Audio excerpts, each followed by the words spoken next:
Assalamualaikum warahmatullahi wabarakatuh. Salam Om Swastiastu, Namo Buddhaya, salam kebajikan bagi kita semua. Balik lagi bersama saya dalam acara Interfaith di Mata Milenial Indonesia TV, Matanya Indonesia. Tentu pada kesempatan kali ini seperti biasa kita akan berbincang, berdialog, mengobrol dengan tokoh-tokoh agama yang ada di Indonesia. Dan pada kesempatan kali ini kita akan berbincang dengan salah satu tokoh agama yang luar biasa sekali, dan tentu saja output dari dialog ini adalah mampu mengimplementasikan, membumikan, dan mengeluarkan perilaku sikap toleransi antar umat beragama. Dan tentu saja kita akan membahas tema-tema yang sangat amat bermanfaat jika kita memang melaksanakannya sehari-hari. Tapi sebelum saya perkenalkan kepada narasumber yang sudah hadir dan juga memperkenalkan ya atau menginformasikan kita kira-kira akan dialog seperti apa, saya ingin mengingatkan bahwa ini COVID sudah mulai naik lagi, jadi teman-teman semuanya tetap jaga protokol kesehatan, jaga jarak, pakai masker, apalagi yang belum vaksin harus segera melaksanakan vaksinasi. Nah, seperti yang tadi saya katakan, kita sudah kedatangan narasumber yang luar biasa hebat, yaitu Yang Mulia Biksu Samanta Kusala Mahasafira. Halo, Suhu. Selamat siang. Selamat siang, sore, malam, karena penonton kita bisa jadi di YouTube juga ada yang malam, Suhu. Ya, baik. Nah, ini mohon izin berarti saya manggilnya Suhu Pusan atau Ya, Biksu kalau Samanta. Biksu Samanta terlalu panjang, Biksu Samanta terlalu jadi panjang. biasa dikenal dengan nama yang short form saja, Ya, Suhu Pusan. Suhu Seperti Pusan itu. ya. Ya. Oke, Suhu Pusan ini adalah Dewan Sangha DPP Walubi. Nah, nanti kita akan banyak tanya kepada Suhu Pusan terkait dengan kewajiban anak terhadap orang tua dalam perspektif agama Buddha. Tentu kita kan ini mayoritas penontonnya milenial nih, Suhu nih ya kan, anak-anak muda yang memang secara populasi di Indonesia memang sekarang sangat banyak anak-anak muda, sehingga tentu di setiap agama diajarkan bagaimana seorang anak menghormati orang tua. Tapi kita akan melihat dalam kacamata perspektif agama Buddha, apakah memang ada nilai-nilai universalnya gitu, Suhu, yang bisa memang kita terapkan untuk bagaimana sikap seorang anak terhadap orang tuanya. Nah, tapi Suhu biasanya memang karena teman-teman ini belum mengenal secara keseharian Suhu aktivitasnya di mana ya, kemudian apa saja, atau misalkan di Dewan Sangha DPP Walubi ini tupoksinya apa. Nah, mungkin bisa dijelaskan, Suhu, karena tak kenal maka tak sayang, Suhu. Oke, baik. Terima kasih. Suhu. Ya, pemirsa, jadi saya biasa dipanggil sebagai Suhu Pusan, atau dalam bahasa Sanskerta Yang Mulia Biksu Samanta Kusala Mahasafira. Jadi kebetulan di DPP Walubi diberikan suatu jabatan, yaitu sebagai anggota Dewan Sangha Walubi Pusat. Jadi peran utamanya adalah biasanya kalau di dalam kegiatan-kegiatan ritual seperti kegiatan Waisak yang biasanya dilaksanakan setiap setahun sekali. Jadi kita memberikan satu input atau masukan-masukan yang sifatnya spiritual, dan juga memimpin acara-acara ritual yang diselenggarakan di dalam kegiatan, baik itu bersifat tahunan maupun kegiatan-kegiatan yang bersifat short form, ya, seperti event-event tertentu di dalam kepengurusan Walubi Pusat. Namun selain sebagai anggota Dewan Sangha Walubi, Suhu juga sebagai Ketua Wihara Bodhidharma Loka Jakarta dan sebagai Ketua Umum Majelis Mahayana Buddhis Indonesia. Jadi kita ada semacam komunitas atau majelis yang bergerak juga di bidang sosial, di bidang keagamaan seperti itu. Ya, jadi mungkin bisa saya tambahkan adalah lebih banyak berperan aktif di dalam kegiatan yang bersifat sosial, dan juga Suhu sering sekali menulis terutama sih belakangan ini adalah di platform sosial seperti Facebook. Oke. Jadi itu adalah lebih banyak kepada motivasi-motivasi dan renungan-renungan sehari-hari seperti itu. Renungan. Jadi memang di berbagai platform pun hadir ya gitu kira-kira Suhu ya. Ya, betul sekali. Dan itu mungkin aktivitasnya lebih kepada pelayanan sosial berarti Suhu. Tadi ketua apa majelis itu ya? Ya, jadi pelayanan sosial, pelayanan umat lebih banyak Oh. daripada itu. Jadi bukan hanya tentang ibadahnya saja gitu ya, tapi Ya, memang betul. pelayanan Tidak hanya kepada secara masyarakat. pelayanan ritual, tapi juga mungkin lebih banyak juga memberikan suatu pencerahan-pencerahannya. Karena apalagi di zaman globalisasi seperti ini, terutama kaum milenial, kaum muda harus mempunyai suatu mindset yang positif Betul. agar mempunyai gambaran atau semacam dalam tanda kutip adalah pijakan atau pedoman di dalam kehidupan sehari-hari. Apalagi di tengah arus informasi, berbagai platform, itu kan harus kita isi dengan konten-konten yang positif. Salah satunya yang dilakukan oleh Suhu ya. Suhu. Ya, betul. Mungkin sebagai salah satu contoh yang sering saya suarakan atau memberikan satu pesan kepada kaum milenial adalah pergunakan media sosial ini adalah sebagai wadah atau wahana untuk selalu menanamkan karma baik. Jadi selalu menanamkan nilai-nilai kebaikan ya. Ya, jangan Termasuk dijadikan itu ya. sebagai wadah untuk mengujar kebencian Ya, atau mungkin hal-hal negatif yang tidak bermanfaat sama sekali. Betul, luar biasa sekali. Ini memang penyakit anak-anak muda nih. Ya, betul. Suhu ya. Terutama mungkin karena keasikan ya melihat berbagai konten di sosial media, kemudian dia melihat entah film kah atau apapun itu, sehingga dia melihat budaya luar, oh ternyata berperilaku kepada orang tua, akhirnya dia ngikutin film bukan ngikutin ajaran agamanya. Nah nanti kita akan bahas nih Suhu nih terkait bagaimana kemudian seorang anak mesti berperilaku kepada orang tuanya. Jangan kemana-mana, tetap saksikan Interfaith hanya di Mata Milenial Indonesia TV, matanya Indonesia.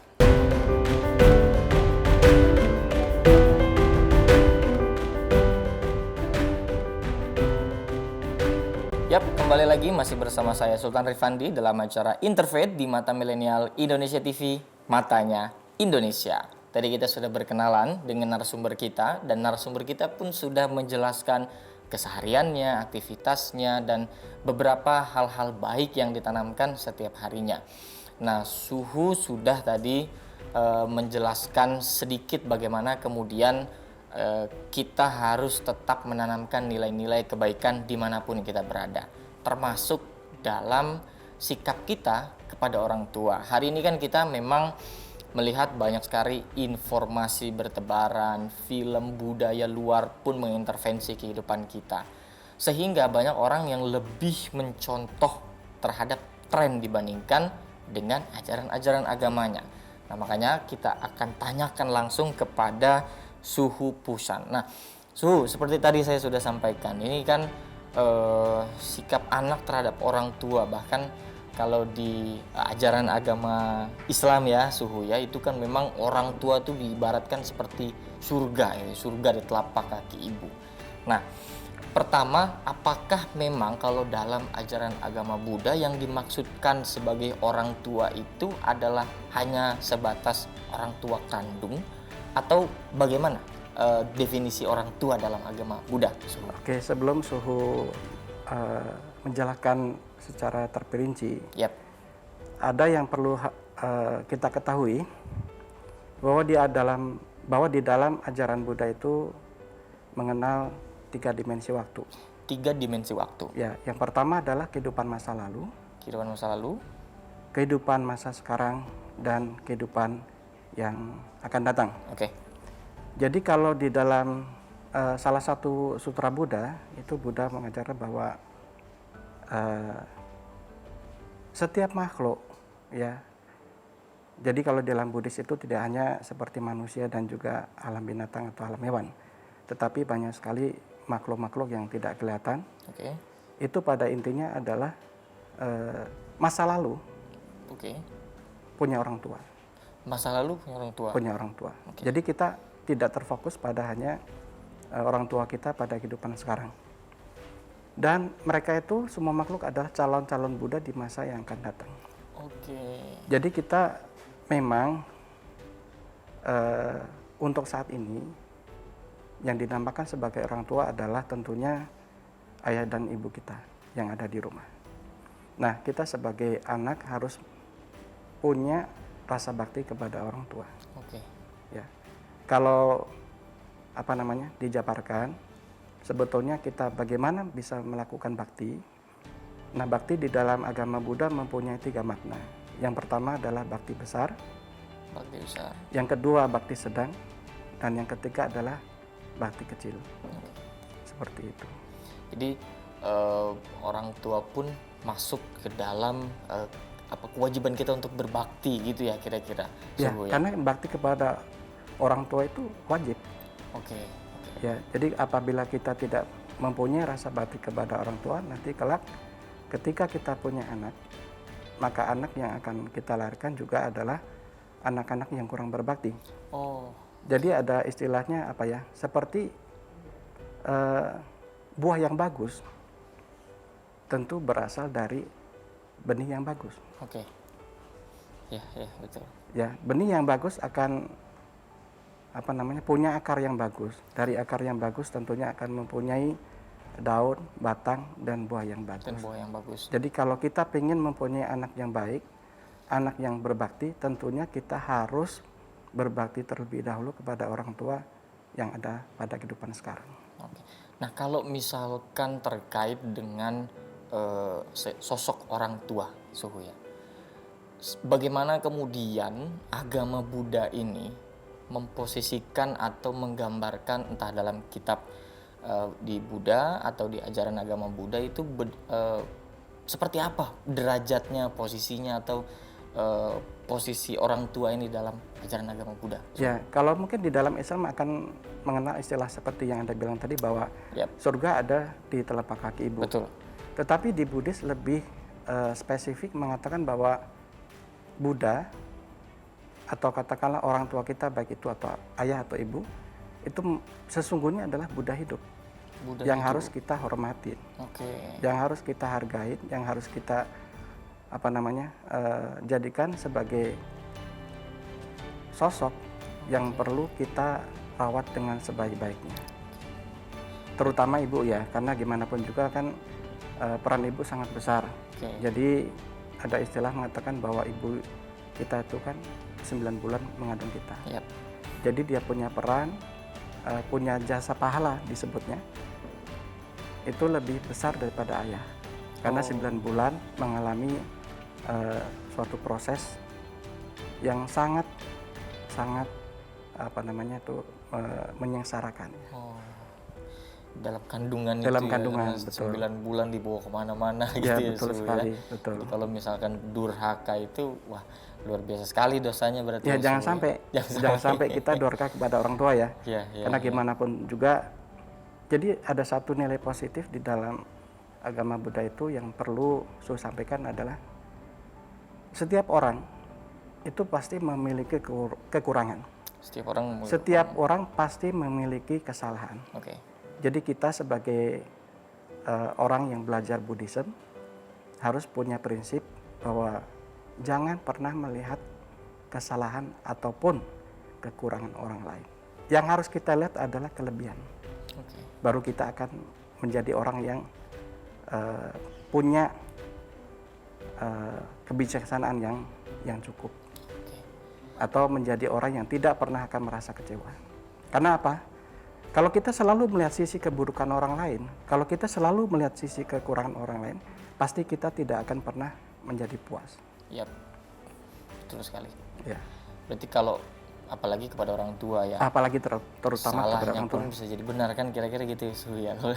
Ya, jangan lihat kesalahannya. Tetapi lihat orang tua itu punya jasa pahalanya, punya perjuangannya, punya istilahnya budinya itu yang harus selalu kita ingat setiap saat. Ingat setiap saat. Nah, kalau dalam kehidupan sehari-hari, Suhu, ini dalam agama Buddha apa saja kewajiban seorang anak yang harus dilakukan terhadap orang tuanya. Jadi bagaimana nih kita untuk menjadi anak yang memang berbakti kepada orang tua? Oke, seperti di awal yang tadi Su sampaikan bahwa bakti anak kepada orang tua itu ada 3 jenis. 3 jenis. Satu bakti besar, kedua bakti sedang, dan yang ketiga adalah bakti kecil.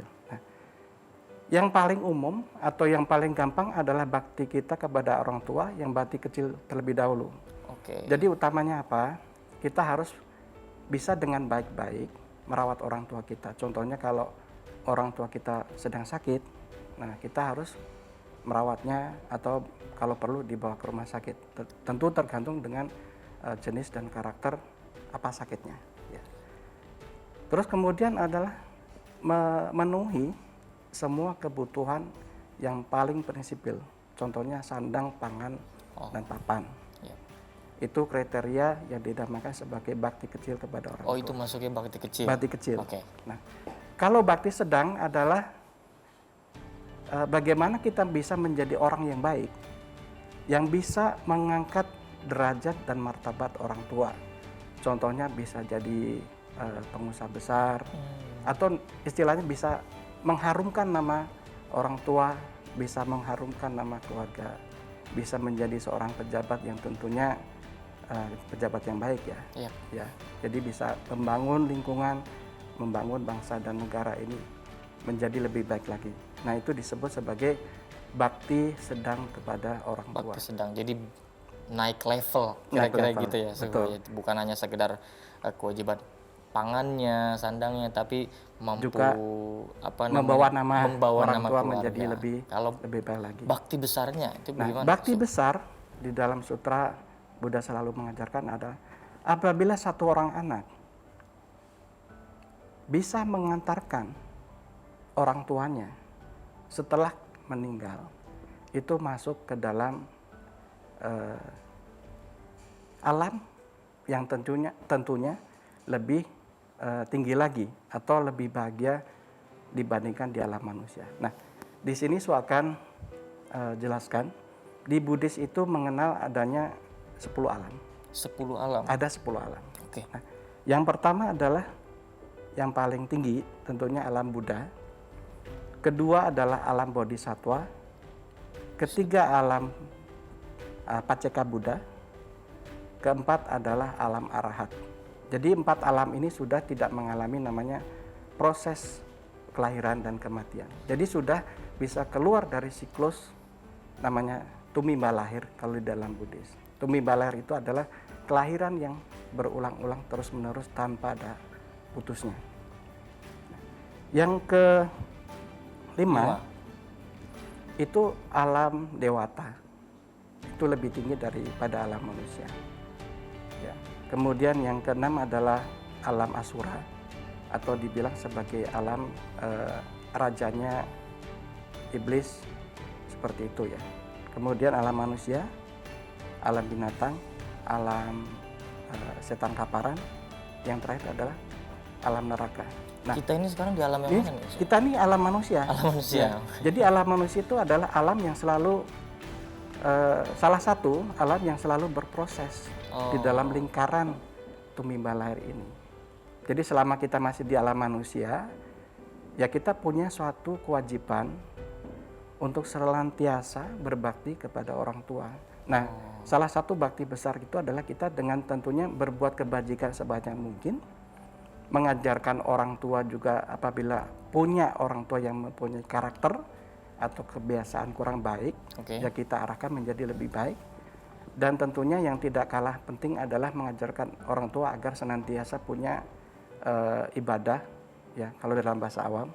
Jadi secara umum mengajarkan mereka sisi-sisi spiritual supaya mereka nanti setelah meninggal minimal bisa terlahir di alam dewata seperti itu atau lebih tinggi lagi.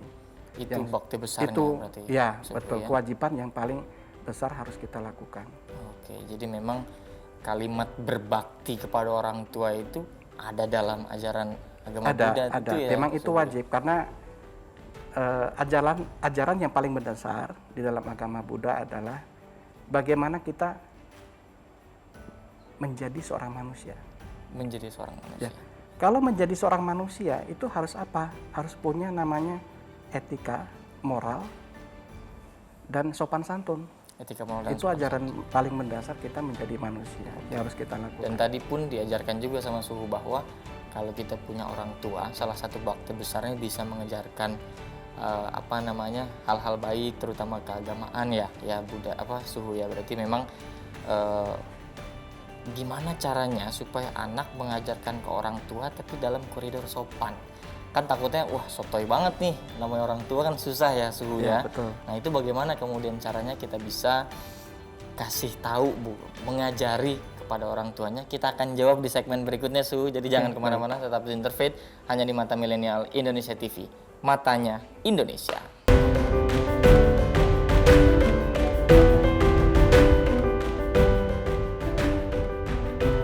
Kembali lagi masih bersama saya Sultan Rifandi dalam acara Interfaith di Mata Milenial Indonesia TV, Matanya Indonesia.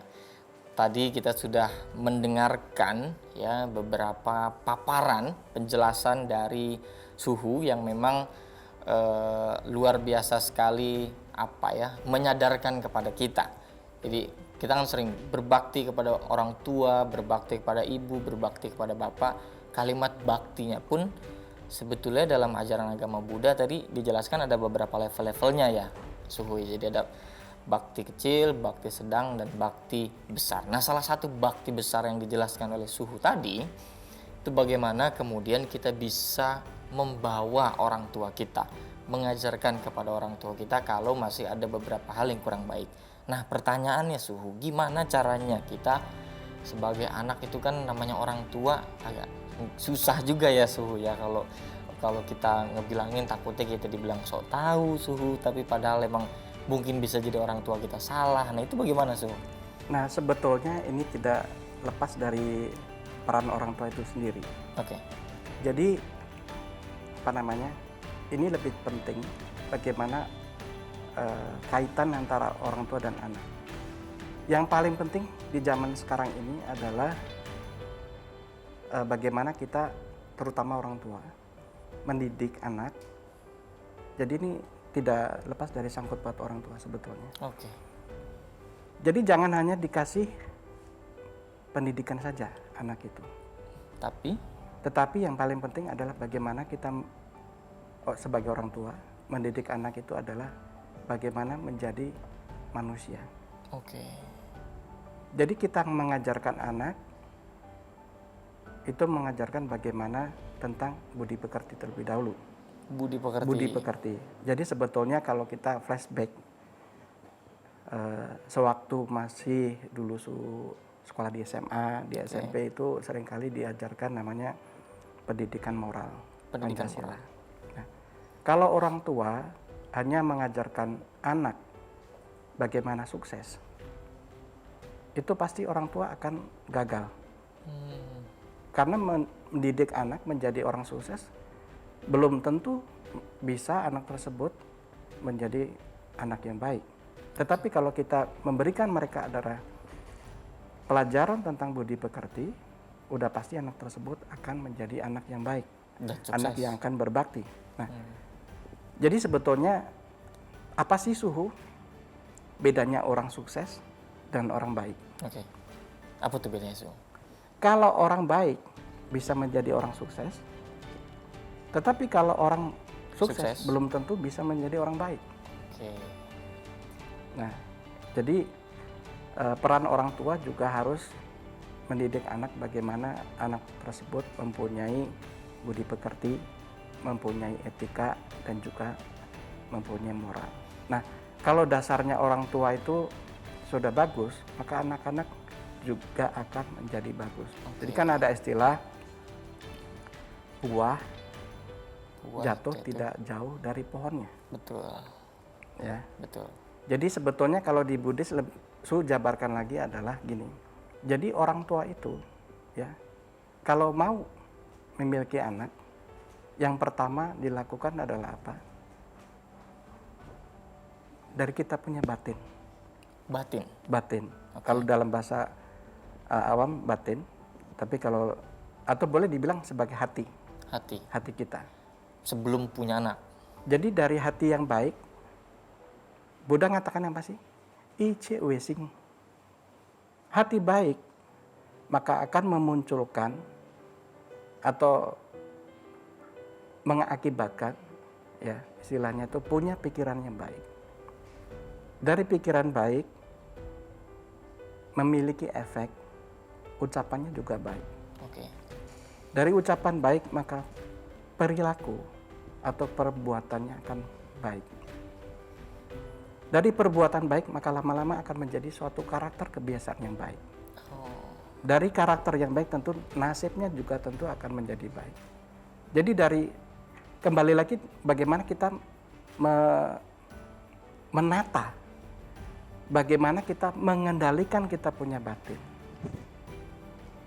Ya kalau batin ini penuh kegalauan, kalau batin ini penuh dengan istilahnya seperti kesal, emosi dan sebagainya, otomatis akan hati gitu ya. sendiri juga akan menderita. Jadi menjadi orang yang temperamental. Jadi hidupnya tidak tertata, hidupnya tidak bisa dikendalikan. Terlebih begitu punya anak yang masih punya hati yang temperamental begitu, lebih bahaya lagi. Nah, lebih bahaya lagi. Jadi kembali lagi dari orang tua bagaimana itu dia mendidik anak-anaknya menjadi orang yang baik terlebih dahulu. Baru nanti anaknya pasti akan mempunyai feedback kepada orang tua menjadi baik juga. Nah, kalau untuk membangun, tadi kan Suhu menjelaskan bahwa banyak sekarang kepada anak untuk jadi sukses, tapi bukan untuk baik. Nah, bagaimana di zaman sekarang nih Suhu, orang tua mampu menerapkan atau mengajarkan pendidikan awal dalam keluarganya itu pendidikan moral, budi pekerti, itu bagaimana caranya? Zaman sekarang anak kecil aja udah main TikTok, Suhu. Betul, ini sangat udah deras punya sekali. AdSense di Kecil-kecil YouTube, sudah Suhu. bisa pinter main Iya, gadget kan ya. makanya Rafathar lebih kaya dari kita, Su. Masih kecil. Itu gimana, Su? Jadi yang pertama dilakukan adalah orang tua tentunya harus mempunyai satu kriteria, yaitu pengetahuan tentang dharma. Pengetahuan tentang dharma. Dharma. Dharma di dalam agama Buddha disebut sebagai juga kebenaran. Oke. Jadi kita harus paham nih orang tua, paham tentang kebenaran. Jadi apa yang boleh, apa yang tidak boleh dilakukan. Jadi hal-hal kecil seperti itu yang harus kita terapkan di dalam keluarga. Tentunya ini mau membentuk suatu bangsa yang memiliki karakter kualitas bagus, ya dimulai dari keluarga. Contohnya adalah bagaimana kita mengajarkan anak ya, sebelum orang tua makan, anak nggak boleh makan dulu. Oh. Pelajaran kecilnya. Itu salah satunya ya dalam kehidupan sehari-hari. Atau contohnya sebelum orang tua makan, anak lebih dahulu melayani orang tua. Melayani orang tua Terlebih dahulu. Ya seperti Su bilang tadi bahwa orang tua itu adalah Buddha hidup, atau di Muslim ibu merupakan surga bagi anak-anaknya. Jadi dalam arti kata yang lebih panjang lagi, itu artinya orang tua merupakan suatu ladang yang subur untuk kita menanam kebaikan-kebaikan. Jadi prinsip utamanya adalah senantiasa mengajarkan anak-anak itu adalah kebaikan-kebaikan. Jangan mengajarkan anak itu sesuatu yang tidak bermanfaat sama sekali. Jadi contoh seperti media sosial dan gadget ini adalah merupakan media untuk menciptakan apakah itu karma baik atau sebaliknya karma buruk. Nah, kalau karma buruk tentunya lebih gampang dilakukan. Contohnya apa? Media sosial ini dipergunakan adalah untuk menonton pornografi, atau untuk bikin status yang istilahnya menyebarkan kebohongan atau hoax, atau juga untuk diskriminasi, atau menimbulkan suatu perpecahan. Nah itu jangan sampai kita lakukan, karena apa? Efeknya ini yang harus kita pikirkan. Contohnya adalah kalau saya berbuat jahat pada satu orang, seperti contohnya Suhu mencuri kamu punya handphone. Yap. Itu kejahatannya cuma satu. Tetapi kalau kita berbuat jahat di dalam media sosial, menyebarkan pornografi, porno aksi, kemudian yang menyebabkan istilahnya perpecahan, itu efeknya 10 penjuru, lebih banyak daripada satu orang. Nah, ini banyak orang yang tidak menyadari akan hal ini. Kalau menggunakan media sosial buat nonton program kita sih nggak apa-apa ya Suhu. Betul sekali. Program-program yang tentunya mengedukasi orang untuk bersikap toleransi, persaudaraan, perdamaian dan sebagainya itu sangat bagus. Positif sekali. Betul. Dan nggak bisa terhindarkan namanya perkembangan teknologi ya Suhu ya. Ya, betul sekali. Nah, ini kita kembali ke seorang anak, kewajiban seorang anak Suhu. Kalau dalam ajaran agama Buddha, aturan untuk merawat orang tua itu seperti apa Suhu? Sebetulnya di dalam Buddhis itu tidak ada namanya aturan baku dan juga tidak ada yang namanya punishment. Oke. Karena di Buddhis hanya mengenal istilahnya karma baik atau karma buruk. Karma baik, karma buruk. Karma baik atau karma buruk. Jadi kalau kita terhadap orang tua tidak berbakti, maka efek yang akan kita dapatkan adalah pertama kita dicap sebagai anak yang tidak berbakti, dan kedua adalah kalau kita tidak berbakti kepada orang tua, maka rezeki kita tidak akan bisa berkembang. Oke. Karma buruk berarti. Berarti karma buruk. Jadi istilah karma ini memang ada di dalam Buddha ya? Ya, Suhu ya? justru di sini di dalam Buddhis memang sebagai ajaran paling dasar ya adalah tentang karma ini. Jadi karma itu adalah hukum, sebab dan akibat. Cause and effect. Seperti itu. Jadi kalau kita kalau mungkin di Kristen istilahnya tabur tuai. Jadi kalau kita menanam biji mangga, maka yang keluar adalah pohon mangga. Nggak mungkin keluarnya pohon pepaya. Agak serem sih. Nanam biji apa, tahu-tahu yang keluar apa gitu. Tapi ya, memang betul. Karma itu sendiri kan orang anak muda banyak nih. Wah, jadi jahatin ntar kena karmanya loh. Nah, itu salah satu ajaran juga berarti ya. Ini karma baik, ada karma buruk. Ya, betul. Kalau kita tanam kebaikan, yang akan kita hasilkan adalah keberuntungan.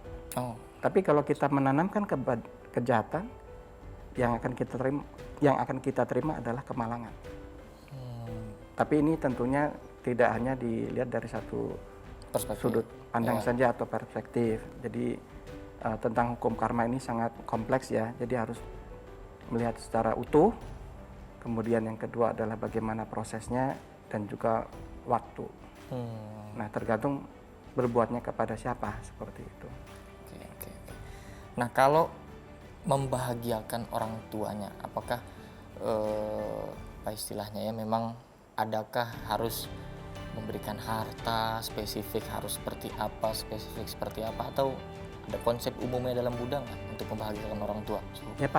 Yang paling mendasar seperti tadi adalah mencukupi kebutuhan dasar, sandang, pangan, dan papan. Bakti kecil. Bakti kecil seperti tadi. Oke. Nah, lebih jauh lagi adalah bagaimana kita sebagai anak biasanya yang dilakukan, baik itu kepada orang tua yang masih hidup atau orang tua yang sudah meninggal. Jadi biasanya kita berdoa, mengadakan suatu kegiatan ritual. Nah, setelah itu kemudian kita ada yang namanya pelimpahan jasa. Pelimpahan jasa itu kita umumnya berdoa, mendoakan agar orang tua kita yang masih hidup tentunya usianya panjang, terbebas dari segala macam penyakit, semua urusannya dilancarkan, atau juga berbuat kebaikan. Contohnya adalah membangun wihara atau membangun tempat suci ya maksudnya. Kemudian berbuat kebajikan yang lain seperti bakti sosial, tetapi diatasnamakan untuk orang tua. Diatasnamakan orang tua. Seperti itu. Tapi kalau di pandemi ini Suhu, kan banyak teman-teman kita ya, orang-orang di sekitar kita yang kehilangan orang tuanya Suhu. Ya, beliau yatim piatu, tapi sangat ingin mendapatkan kebaikan pahala dari berbakti kepada orang tua, tapi orang tuanya sudah tidak ada, Su. Nah, itu bagaimana, Su? Kita akan jawab di segmen berikutnya. Jangan kemana-mana, tetap di Interfaith hanya di Mata Milenial Indonesia TV. Matanya Indonesia.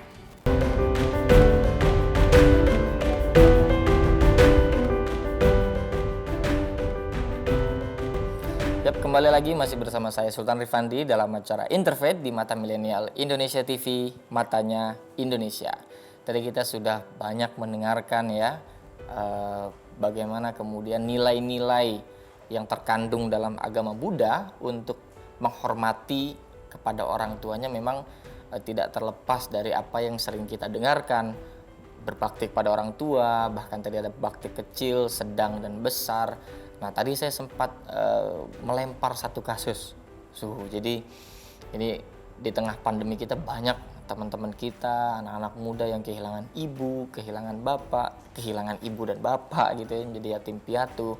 Apakah selama hidupnya akhirnya dia tidak bisa berbakti kepada orang tua karena orang tuanya sudah tidak ada, Su? Atau bagaimana kira-kira, Su? Nah, ini salah satu pertanyaan yang cukup unik. Yap. Ya. Jadi artinya gini, selagi kita masih punya orang tua yang masih hidup, maka jangan sia-siakan kesempatan ini untuk berbuat kebaikan untuk orang tua. Oke. Tapi bagaimana, Su, kalau seandainya orang tua kita sudah tidak ada? Nah, biasanya gini loh ya,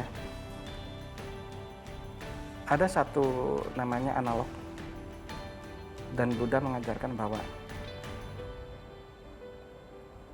selama kita hidup menggendong orang tua laki-laki atau ayah di depan dan ibu kita di belakang mengelilingi Gunung Semeru, maka budi jasa orang tua itu tidak akan pernah terbayar lunas. Jadi sampai kapanpun kebaikan orang tua itu tidak akan pernah bisa lunas kita bayarnya. Jadi kalau ya bagi anak-anak yang yatim piatu yang sudah tidak punya orang tua adalah bagaimana caranya? Yaitu dengan berbuat kebaikan. Contohnya dengan berdoa secara agama dan keyakinan masing-masing, mendoakan bahwa agar orang tua kita yang telah meninggal bisa terlahir di alam yang lebih bahagia. Dan itu kita lakukan terus-menerus sampai kita benar-benar napas kita habis.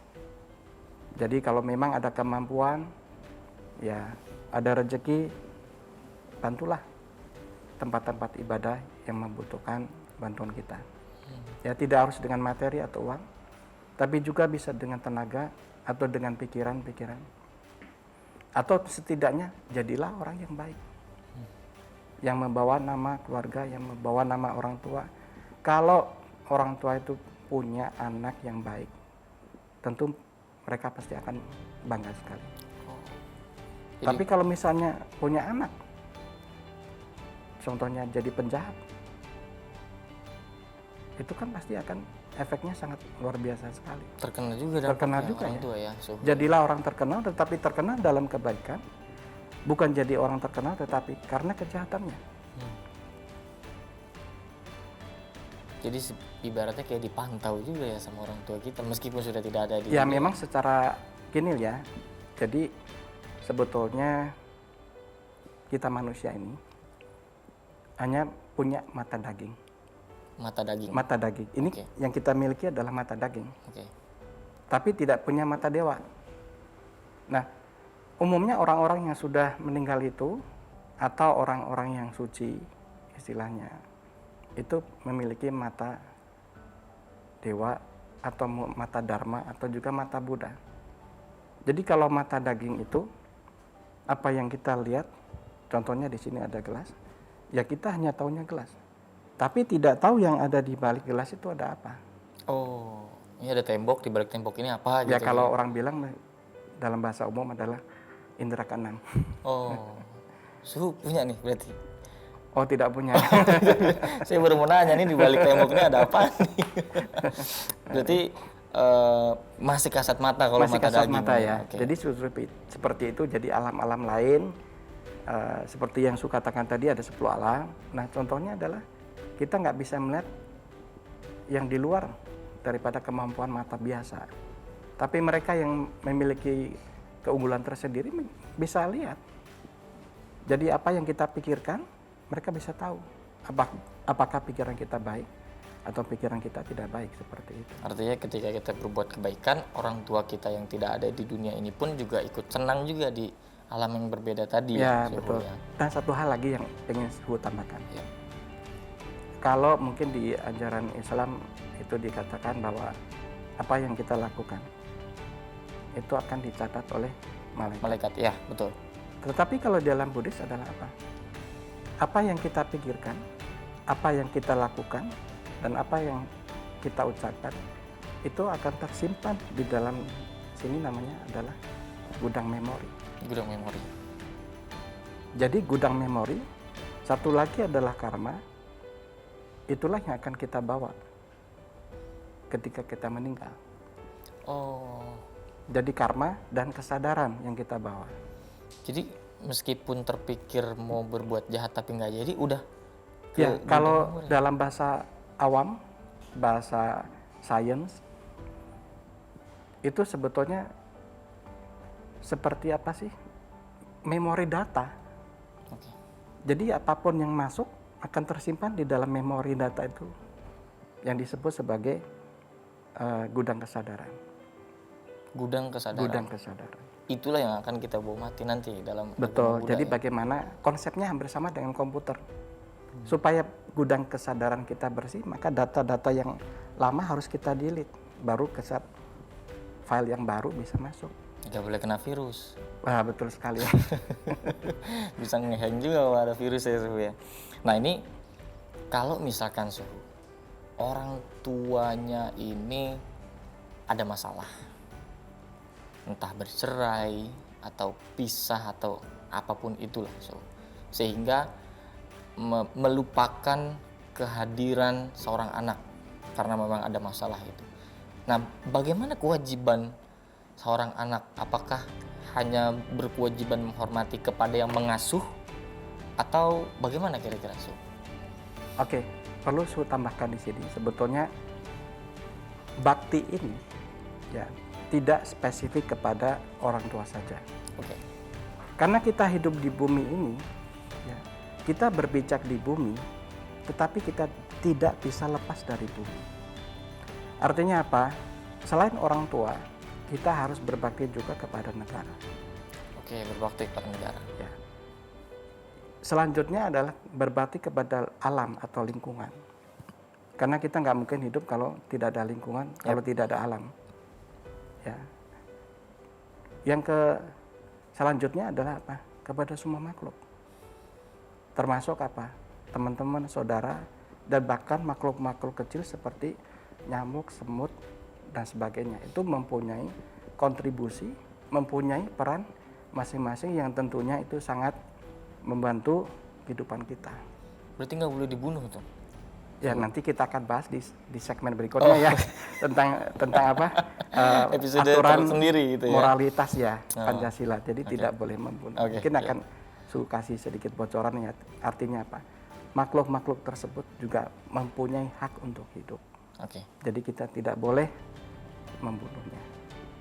Ya, artinya apalagi kalau sekalipun sudah berpisah, orang tuanya tetap harus Ya, berbakti. tetap harus kita ingat. Oke. Baik itu pisah karena cerai atau pisah karena mati. Karena apa?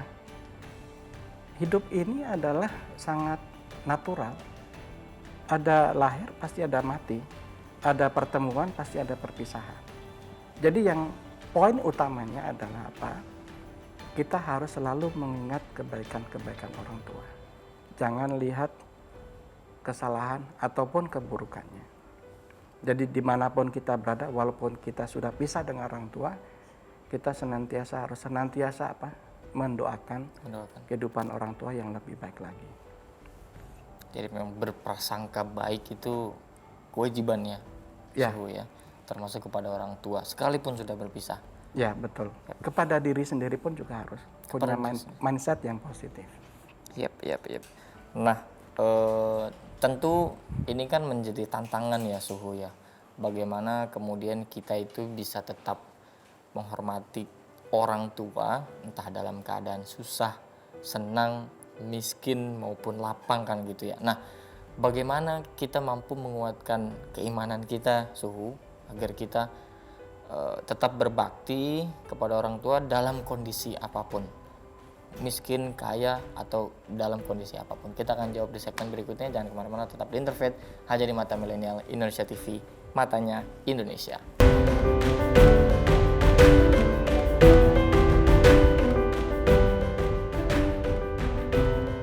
Ya, balik lagi masih bersama saya Sultan Rifandi dalam acara Interfaith di Mata Milenial Indonesia TV, matanya Indonesia. Gak kerasa memang ngobrol nih terlalu asik sama Suhu nih. Jadi tahu-tahu udah di segmen akhir aja nih kita, Suhu ya. Tapi memang banyak topik ya, Suhu, yang bisa kita bahas, terutama dalam ajaran Buddha tadi seperti Suhu di tengah-tengah break menyampaikan. Tapi memang dalam tema berbakti ya kepada orang tua itu ada banyak pertanyaan yang bisa kita dalami juga nih, Suhu. Nah, saya mengutip nih, dalam agama Buddha terdapat 4 ladang subur yang utama. Dikoreksi kalau saya salah ya, Suhu ya. Untuk menanam jasa kebajikan. Yang pertama adalah para Buddha, yang kedua adalah para arahat, yang ketiga adalah ibu, dan yang terakhir adalah ayah. Nah, apa maksud dari 4 ladang subur yang utama dalam menanam jasa kebajikan ini? Dan mengapa ada ibu dan ayah di dalamnya? Oke, Su akan jelaskan. Sebetulnya pertanyaan tersebut masih kurang klop. Oke. Ya, boleh Su koreksi? Boleh, sangat boleh. Yang pertama adalah sebetulnya Sanpao. Sanpao itu dalam bahasa Mandarin. Sanpao. Sanpao itu Buddha, Dharma, dan Sangha. Oke. Itu satu paket. Satu paket. Atau Triratna. Ya. Jadi ada istilah Mandarin.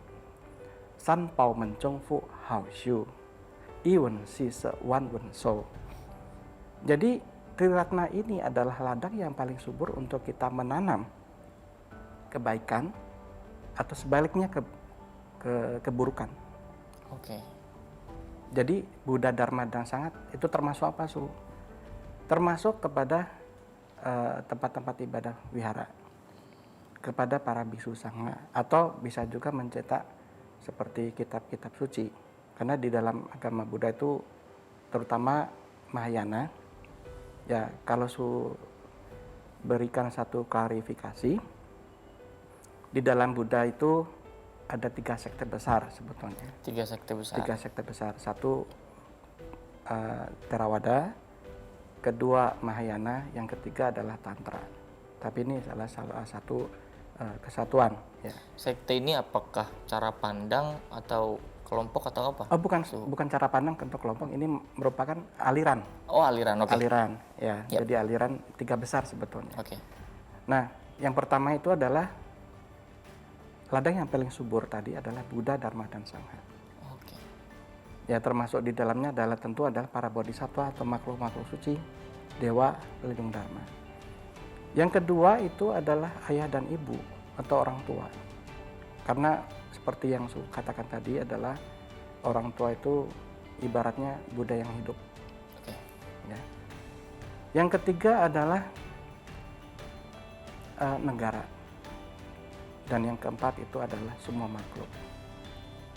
Ya, seperti Su bilang di awal bahwasanya adalah semua makhluk itu adalah ayah ibu kita di masa lampau dan calon-calon Buddha di masa yang akan datang. Masa yang akan datang. Ya, karena semua makhluk itu punya kesempatan untuk menjadi seorang Buddha. Jadi semua makhluk itu adalah ladang bagi kita untuk menanamkan kebaikan-kebaikan. Dengan cara apa? Ya dengan cara membantu seperti yang tadi Su bilang, bahwa semut, nyamuk, dan sebagainya kenapa tidak boleh dibunuh? Karena itu sebetulnya sama. Yang membedakan adalah jodoh dan karmanya. Ya karena mereka di kehidupan yang masa lampau sering berbuat kejahatan, jadi pada akhirnya di kehidupan sekarang terlahir di alam binatang. Oh. Seperti itu. Nah, Kenapa di alam binatang? Alam binatang itu tidak punya etika, tidak punya moral, tidak punya sopan santun. Jadi kalau kita telanjangin manusia yang tidak memiliki etika, manusia yang tidak memiliki moral, dan manusia yang tidak punya budi pekerti, kelak akan terlahir di alam binatang. Kenapa? Makanya kalau Anda tahu delman, kuda pakainya kacamata, tapi tidak pakai celana istilahnya. Oh iya, kacamata kuda malah. Iya betul. Jadi mereka tidak memakai baju. Kenapa? Ya itu tadi. Orang-orang yang memiliki karakter seperti itu, walaupun badannya adalah manusia, jasmaninya adalah manusia, tetapi dia punya watak, sifat seperti tadi, ya kelahiran yang akan datang jatuh ke alam binatang. Oke. Di perumpamannya akan Seperti itu. Oke sih. Nah, kalau kita bicara terkait guru misalkan, guru di tempat ibadah, di sekolah atau dimanapun itu, apakah derajatnya bisa kita samakan? Seperti orang tua juga gitu. Jadi misalkan guru adalah orang tua kita di sekolah, atau beda, atau gimana kira-kira? Sama aja. Jadi baik itu guru di sekolah ataupun guru di tempat ibadah adalah orang tua kita yang mengasuh di luar rumah. Jadi mereka juga memberikan suatu didikan atau ajaran. Ya banyak sekali pelajaran-pelajaran yang kita tidak diperoleh di rumah, bisa kita dapatkan di luar rumah seperti sekolah atau tempat ibadah. Terutama adalah tempat-tempat ibadah yang tentunya di situ ada para biksunya yang bisa memberikan suatu pencerahan-pencerahan, yang bisa memberikan suatu pandangan-pandangan yang benar tentang pedoman hidup itu apa. Jadi berbaktinya pun sama kepada guru ya, Suhu ya? Iya betul. Dengan kita berbakti kepada orang tua. Betul. Oke, jadi memang tidak ada, apakah memang sama juga perilakunya pure 100% atau memang ada beberapa yang memang dibedakan, Suhu, untuk cara menghormatinya? Sebetulnya tidak perlu ada namanya diskriminasi. Jadi di Buddhis itu mengajarkan semua adalah sama. Semua adalah sama. Ya, semua adalah makhluk yang perlu kita hormatin, yang perlu kita kasih suatu namanya penghargaan. Karena setiap orang, setiap makhluk itu mempunyai peran dan mempunyai kontribusi kepada kita. Jadi kita membalasnya adalah tanpa diskriminasi. Tanpa diskriminasi, luar biasa sekali. Nah, Suhu, terakhir, ini karena teman-teman milenial semua ya, dan kita lintas agama juga nih penontonnya, Suhu. Jadi mungkin sebelum kita tutup, Suhu bisa memberikan semacam closing statement atau pesan menyeluruh kepada teman-teman pemirsa untuk bagaimana kemudian kita bisa menghormati orang tua tanpa melihat kondisi, tanpa melihat agama apapun, dan memang betul-betul harus mengimplementasikannya. Silakan. Oke, baik, kepada para pemirsa. Jadi intinya apa? Setiap saat adalah hari baik. Setiap saat adalah suatu kesempatan untuk kita menanam dan menabur kebajikan.